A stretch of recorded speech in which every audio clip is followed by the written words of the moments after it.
Oi, gente! Hoje nós voltamos para mais uma aula demonstrativa de Zoologia dos Invertebrados 1. Eu me chamo Jéssica e junto com o Renan nós formamos a equipe de monitores desse período. Eu não pude estar em Areia para gravar esse vídeo, mas vou estar com vocês durante a aula.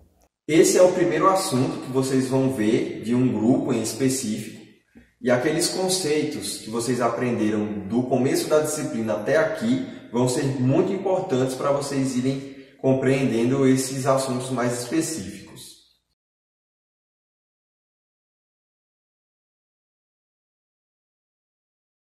Essa aula é uma das mais interessantes da disciplina, principalmente se fosse possível realizá-la presencialmente. É surpreendente a quantidade de espécies que existem que nossos olhos não podem ver. Por exemplo, temos várias espécies que habitam em uma única gota d'água, e é isso que vamos ver na aula de hoje. O grupo que vamos ver hoje é alvo de muita discussão e é isso que deixa a ciência ainda mais interessante. É surpreendente a quantidade de espécies que existem que nossos olhos não podem enxergar. Por exemplo, temos várias espécies que existem em uma única gota d'água. E é isso que vamos ver na aula de hoje. Essa é a nossa terceira aula demonstrativa prática de Zoologia dos Invertebrados 1 sobre os protozoários. E como vocês já sabem, é interessante ter o roteiro em mãos para acompanhar o vídeo. Ele vai estar disponível no SIGA para que vocês respondam as questões à medida que vão assistindo. E nós vamos estar na sala do Google Meet caso vocês tenham alguma dúvida. Bora lá começar. É um pouco estranho nós estudarmos protozoários na disciplina de zoologia, uma vez que, pelo próprio nome da disciplina, esperaria-se que nós víssemos animais, mas a razão pela qual nós estudamos esses organismos nessa disciplina é um tanto quanto curiosa. Inicialmente, não se tinha conhecimento dos organismos unicelulares e os seres vivos eram divididos basicamente entre animais e plantas. Porém, com o desenvolvimento da tecnologia e o aprimoramento das técnicas de microscopia, foi-se tendo conhecimento desses organismos. E eles passaram então a ser encaixados nesses grupos que já existiam, levando-se em consideração a sua capacidade fotossintetizante. No entanto, começaram a se descobrir alguns grupos que colocavam em dúvida muitos dos conceitos estabelecidos nessas classificações. Um desses grupos é a euglena. É um organismo unicelular, fotossintetizante, mas na ausência de luz ela consegue se nutrir heterotroficamente. Então, por causa desses organismos que não permitiam uma classificação, uma separação tão organizada, foi sugerido a criação de um novo reino para se colocar esses organismos. E daí nós temos a criação do reino protista. Mas ainda hoje, esse é um assunto que é bastante discutido e não se tem um consenso tão firme na ciência. Em 2004, um cientista propôs a divisão desse reino protista em dois outros reinos, levando justamente em consideração essa capacidade fotossintetizante desses organismos. Ele sugeriu a criação do reino cromista, para ser colocado os organismos unicelulares eucariontes fotossintetizantes, e o reino protozoa, para ser colocado os organismos eucariontes unicelulares não fotossintetizantes. Mas mesmo antes dessa proposta, já existiam várias discussões a respeito principalmente dessa capacidade fotossintetizante desses organismos. As plantas pertenciam ao reino metafita, enquanto que as algas unicelulares pertenciam ao reino protofita, e os animais pertenciam ao reino metazoa, e os organismos unicelulares eucariontes não fotossintetizantes, no caso os protozoários, pertenciam ao reino protozoa. Essa terminologia proto significa justamente primeiro. Quando a gente fala protofita, nós estamos nos referindo a primeiras plantas. E quando a gente fala em protozoa, nós estamos nos referindo a primeiros animais. E esses nomes fazem sentido justamente porque as teorias mais aceitas afirmam que os organismos pluricelulares descendem de organismos unicelulares. Como a protistologia é um assunto bem recente na ciência, muitas universidades nem têm essa disciplina ainda na grade, levando em consideração todo esse arcabouço histórico e toda essa divisão que já existia nesses organismos, nós estudamos protozoários em zoologia e algas unicelulares em botânica. Além disso tudo, diferente dos demais reinos, o reino protista ele é polifilético, o que gera ainda mais discussões sobre a filogenia desses organismos. Como vocês lembram, filogeneticamente somente um grupo monofilético é aceito, mas os protistas, o reino protista ele é formado por todos os organismos que não se encaixaram em outros reinos, e aí esse problema surge. Vocês viram na aula, e também vamos ver aqui, que muitas estruturas celulares desses organismos desempenham funções semelhantes às que encontramos em outros animais. E estudar isso se torna muito interessante, podendo gerar uma discussão sobre a homologia e analogia dessas estruturas, sobre a complexidade desse animal e como ele consegue desempenhar as funções de organismos mais desenvolvidos em uma única célula. Enfim, são várias discussões sobre esse reino.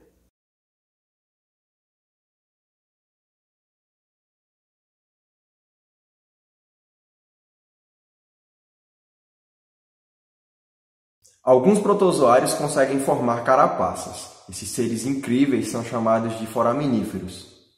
Nessa questão, vocês vão precisar observar e desenhar as carapaças de foraminíferos que vamos mostrar para vocês e indicar se elas são do tipo calcarialino, porcelanoso ou aglutinante. Na segunda questão, ainda sobre os foraminíferos, vocês devem indicar o arranjo ou a disposição das câmaras que formam as carapaças, ou seja, se elas são lineares ou bisseriais. Tá aí a imagem, pausem o vídeo e respondam a questão.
Para que nós conseguíssemos observar os protozoários com facilidade, seria importante que dispuséssemos de uma grande quantidade desses organismos. Para isso, é necessário fazer algumas infusões, onde serão dadas as condições para a proliferação desses micro-organismos nesse meio. Isso pode ser feito de várias formas. A seguir, vamos ver algumas dessas formas para se fazer isso. Como nós estamos trabalhando com organismos aquáticos, nós precisamos de água. E nada melhor do que pegar uma água de um ambiente bastante eutrofizado para encontrar vários tipos de protozoários e outros organismos. Eu estou aqui no açude, que fica dentro do campus. Vocês podem perceber que é um ambiente muito eutrofizado, com bastante matéria orgânica, que é praticamente impossível de observar a lâmina d'água com o tanto de planta que já cresceu na superfície. É um ambiente bastante poluído, e graças ao esgoto que é despejado nele. Então eu vou coletar um pouco dessa água e nós vamos estar preparando as infusões a partir dessas coletas para a gente cultivar os micro-organismos e poder observar.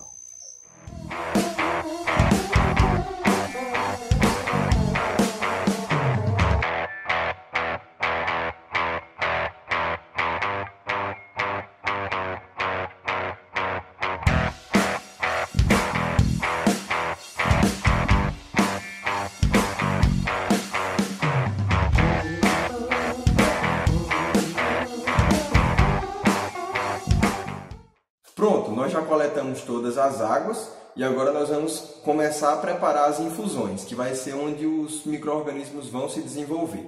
A primeira infusão, nós vamos usar água lá do açude e talos de capim seco. Aqui eu coloquei pedaços de capim com a raiz.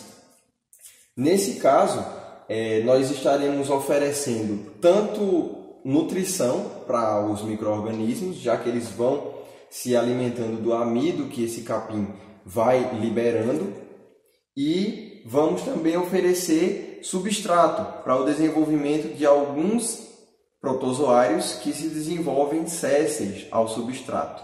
Na segunda infusão, nós vamos utilizar grãos de arroz com casca cozidos. Nós vamos apenas adicionar os grãos de arroz cozidos com o seu caldo dentro de um desses potes com água lá do açude. Como vocês já devem imaginar, os grãos de arroz cozidos, esse caldo vai fornecer nutrientes para esses micro-organismos se proliferarem. Para a terceira infusão, nós vamos utilizar a água lá do açude. Vamos fazer uma mistura desses dois tipos de infusão que nós fizemos anteriormente. Vamos estar adicionando a raiz de capim, os talos com raiz de capim e o caldo com arroz cozido. Nós vamos então deixar essas infusões repousando durante alguns dias para que dê tempo dos micro-organismos se proliferarem. Nós vamos deixar ela lá no laboratório e daqui a alguns dias nós voltamos para observar quais os micro-organismos, quais os protozoários que se desenvolveram aqui. Todas essas infusões devem permanecer em repouso por alguns dias, de preferência mais de uma semana. O crescimento populacional dos protozoários tende a ser exponencial. Ele se estabiliza em um determinado ponto e depois declina, por causa do recurso espacial e também nutricional, que é escasso, limitado dentro dessas infusões. No dia de observar os protozoários, nós vamos precisar fazer um quarto tipo de infusão. Nós vamos utilizar um frasco escuro e uma lâmpada. Vamos adicionar um pouco de água das outras infusões nesse frasco escuro e com a ajuda desse suporte, vamos posicionar a lâmpada na parte de cima do frasco. Alguns protozoários apresentam fototaxia positiva, ou seja, eles se sentem atraídos pela luminosidade. E com esse tipo de infusão, nós vamos conseguir visualizar os protozoários que apresentam essa característica. Nessa terceira questão, vocês vão apenas descrever quais foram as infusões utilizadas nessa aula, descrevendo principalmente o passo a passo da sua preparação.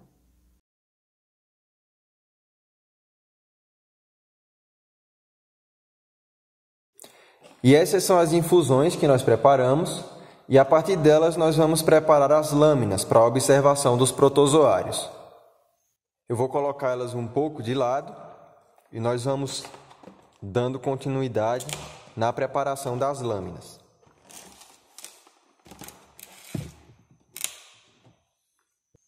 Nós vamos estar utilizando lâminas para microscópio,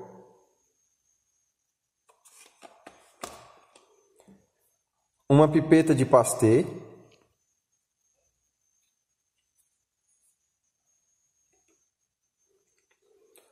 lamínulas,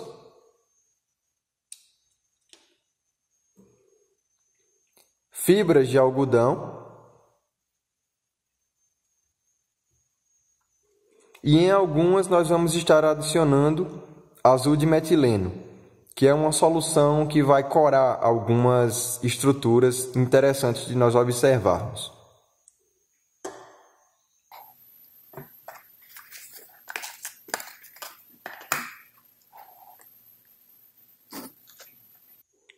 Para prepararmos as infusões é simples.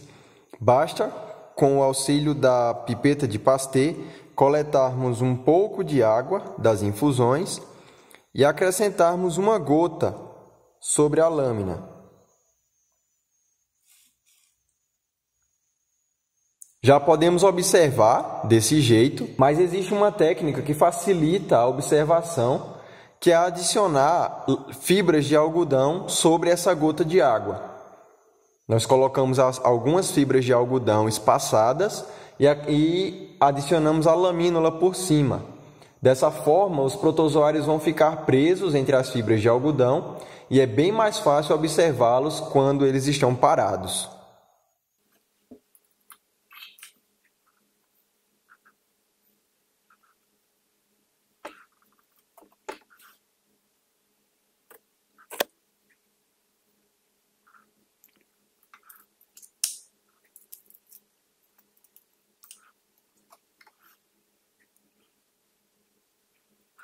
Pronto. Dessa forma, nós conseguimos observar os protozoários com mais facilidade, já que eles vão ter mais dificuldade para se locomover com essas fibras de algodão, impedindo a sua movimentação.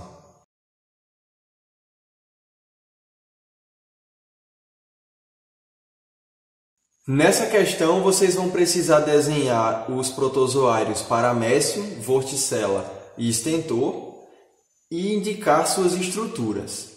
Nós vamos colocar elas em vídeo para vocês e vocês vão ver que algumas dessas estruturas já vão estar indicadas, mas vocês podem indicar também outras estruturas que vocês observarem. Só recapitulando, as lâminas podem ser feitas simplesmente com uma gota d'água em cima da lâmina. Podemos acrescentar fibras de algodão, podemos acrescentar também corante e sobre esses três tipos nós podemos usar também a lamínula sobre o material. Então vocês vão ver em alguns trechos algumas lâminas que estão sem algodão, algumas com algodão, outras sem lamínula, outras com lamínula e também algumas sem corante e outras com corante.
Nas próximas duas questões, vocês vão precisar apenas observar o que se pede. Na questão E, vocês devem observar o processo de osmorregulação em um paramécio. Observem na imagem o funcionamento do vacúolo contrátil. É possível observar seu enchimento e seu esvaziamento, assim como o funcionamento das ampolas. Observem novamente, dessa vez mais devagar, como o vacúolo se enche e se esvazia, assim como as ampolas, que aparecem bem nitidamente na imagem. Na questão F, vocês devem observar o início da reprodução por conjugação em paramécios. Essa é a forma sexuada de reprodução desses organismos, ou seja, envolve troca de material genético, e vocês podem observar nesse time-lapse a forma como esses dois organismos estão unidos. Graças a isso, nós conseguimos distinguir facilmente a forma sexuada da forma assexuada de reprodução desses organismos. Observem nas imagens que na forma sexuada, os dois organismos se encontram posicionados paralelamente, um em relação ao outro, enquanto que na forma assexuada, os organismos que estão sendo gerados acabam se posicionando de forma seriada.